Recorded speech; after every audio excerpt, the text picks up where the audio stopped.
Yeah, I mean, my take on it was, well, first of all, this is outside of that. The fact that the match was on a Thursday, that was the unusual thing about this. And the reason for that was apparently because there was rugby league matches and AFL matches, Australian matches at the weekend. Now, I mean, the way I'm looking at that, I know that rugby union is struggling at the moment in Australia. That's why they have the World Cup. This is the Bledisloe Cup, man.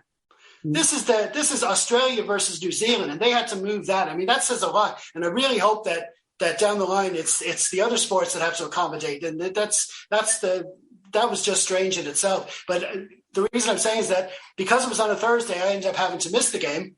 And so I tried to avoid social media, but I just can't do it. I'm always on the Twitter, even instinctively. And I knew that there had been an incident. So when I finally got to watch the game back, I wasn't going through the emotions at the time. And I think that's a big distinction because I knew that if I'd been watching it live, I would have been really rooting for the Wallabies to get the win. And I would have been furious. And I would have thought, my God, he said, that's a harsh call there. But then like the lads have said here, when you look at back, he did give opportunities. He did tell him, and his own teammates were telling him, kick the bloody thing. And he knew the ref was going to call it. Now, the one thing I will say in Foley's defense was, when Reynal made his decision to call, he did have the ball in his hand and he was shaping to kick. He was ready to hit. He wasn't looking back anymore.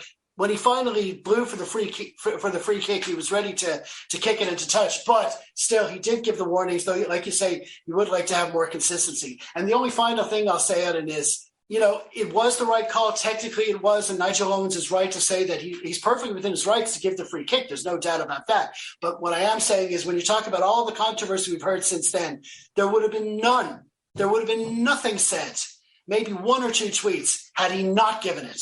Had Foley kicked that ball out of play, there would have been nothing said by anybody. They might get one or two saying, "Oh, he was time wasting," but that's it. There would be no debate.